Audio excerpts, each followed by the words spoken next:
Hello students, this is Dr. Henry and I'm your instructor for OAD 201 Legal Terminology, and this video is designed to give you some tips on how to use a legal dictionary or a legal thesaurus.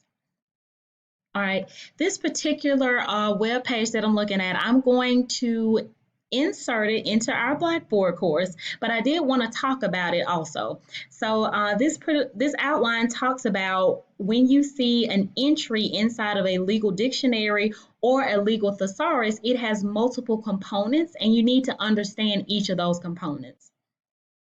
All right, so let's look at the example that they have, which is the word intestate. It tells you the word and it's always going to be in bold. So whether you're in the ebook or if you're in the text of the chapter or in the glossary, it's always going to be in bold. And for most online dictionaries, the word itself will always be in bold.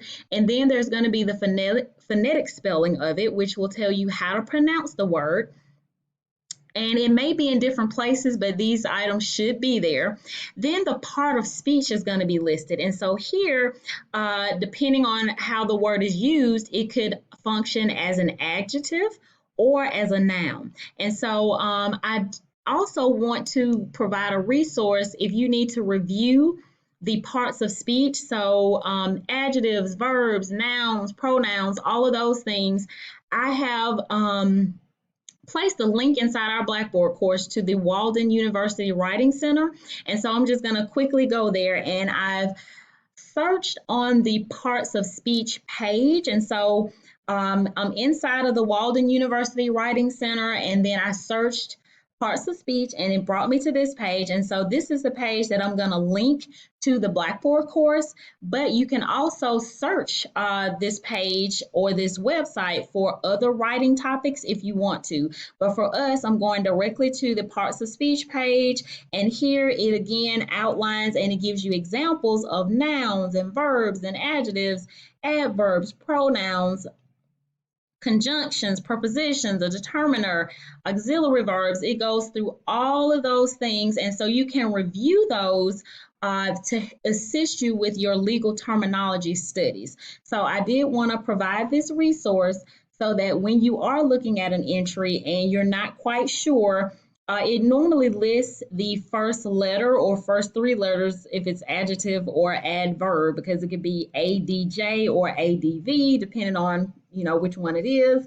But just so that you know, those little that little description is the part of speech, and you can use that Walden University webpage to review that as you study. Other things, it may give you an example, it may give you the word in a sentence. It may provide how the term is used. It may give you similar words that have a similar meaning, such as synonyms or even opposite meanings, so an antonym. Let me see, other parts, it may give you more than one definition, and it's very important to pay attention to words that have more than one definition. Sometimes the second definition just gives you a deeper understanding of the word, and then sometimes the two definitions are different. So you definitely need to pay attention to words that have more than one definition because it can be used in multiple ways. Some of our words are Latin, meaning that they were rooted in Latin, the Latin language. And so pro se is an example of a Latin word that we use in legal terminology. And so it'll tell you what the Latin translation is to English. So in Latin, it's pro se, but what it's saying in English is for oneself. So you do want to pay attention to those Latin words. Some of our legal terms may be a rule, and so it'll designate it as a rule. Some of them are an acronym where you need to know what each component of the acronym stands for as well as what it means. Some of our legal terms might be an administrative or legal act, and then others are abbreviations. So I just kind of wanted to review this handout with you. I will post it as a resource inside of our Blackboard course for you to use, and it's going to be under a section titled Course Resources. So look for a section in Blackboard called Course Resources. Thanks again for watching. Bye.